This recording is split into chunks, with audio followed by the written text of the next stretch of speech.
शशिश, एक छोटा लड़का आधी रात को शौच के लिए अपने घर से बाहर निकलता है, जहां उसे दूर से कुछ पत्तों की सरसराहट सुनाई देती है और वह ये देखने के लिए ऊपर देखता है कि यह क्या है। उसके चेहरे पर अचानक डर के भाव आ जाते हैं और वह जोर से चिल्लाता है। कुछ दिनों बाद अनुभवी कन्नड़ निर्देशक काशीनाथ के नेतृत्व में एक शूटिंग दल अपनी नई स्वीकृत फिल्म की शूटिंग शुरू करने के लिए निकल पड़ता है। शूटिंग के लिए उन्होंने ओंटी माने एस्टेट, लोन हाउस एस्टेट को चुना है, जो आसपास के क्षेत्र में एक सुनसान एस्टेट है।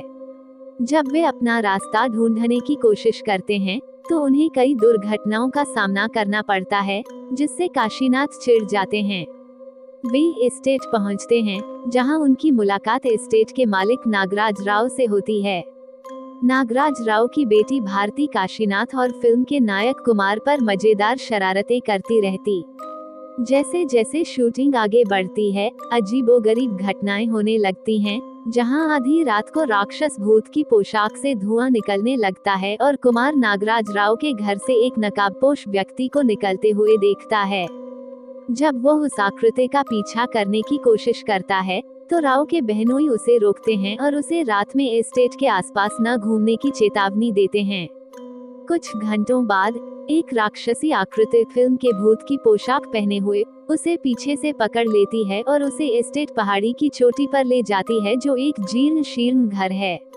उसके लापता होने से भयभीत नागराज राव की पत्नी एक शिकायत दर्ज कराती है, जहां एसआई कल्पा और उनके हमेशा नींद में रहने वाले कांस्टेबल जांच का प्रभार लेते हैं। कुछ दिनों बाद ये पता चलता है कि नागराज की पत्नी नकाबपोश व्यक्ति थी और उसका भाई उसकी तलाश कर रहा था, क्योंकि उसका एक स्थानीय सन्यासी दयानंद स्वामी जी के साथ संबंध था। उसी रात जब वह अपने प्रेमी से मिलने के लिए बाहर जाती है, तो उसका पीछा राक्षस करता है। सन्यासी और नागराज राव की पत्नी प्रेम करते हैं।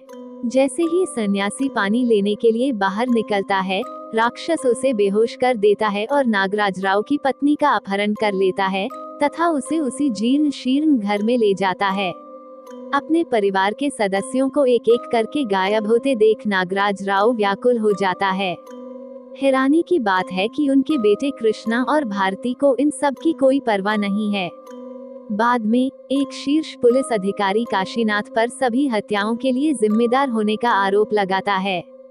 बाद में पता चलता है कि वह सिर्फ एक महत्वाकांक्षी अभिनेता था, जो काशीनाथ को अपने अभिनय कौशल से प्रभावित करने की कोशिश कर रहा था।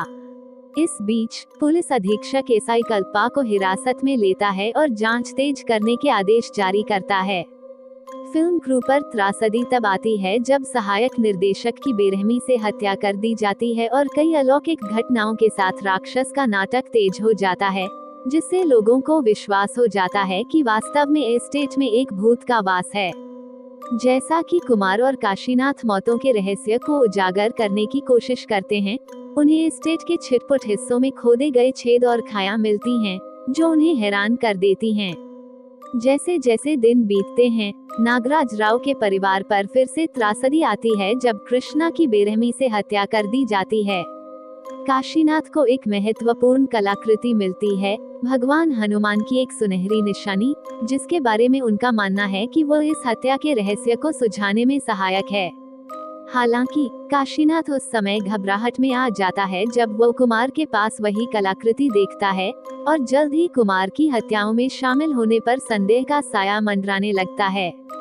एक रात कुमार आधी रात को भारती को जंगल में ले जाता है और उसे छोड़ देता है। जैसे ही वह जाता है, राक्षस उस पर हमला कर देता है। मदद के लिए उसकी पुकार सुनकर कुमार कूद पड़ता है और राक्षस से लड़ता है। एक भीषण लड़ाई के बाद राक्षस काशीनाथ और उसके दल को देखकर भाग जाता है। जल्द ही काशीनाथ कलाकृति की प्रति के बारे में पूछता है।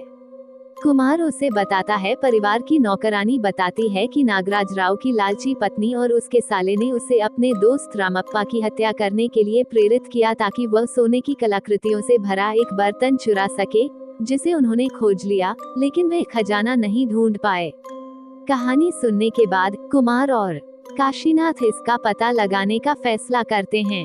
कुमार एक जले हुए आदमी को एक लाश पकड़े हुए देखता है और पड़ोसी एस्टेट का डॉक्टर उसे आग दिखाकर फटकार लगाता है।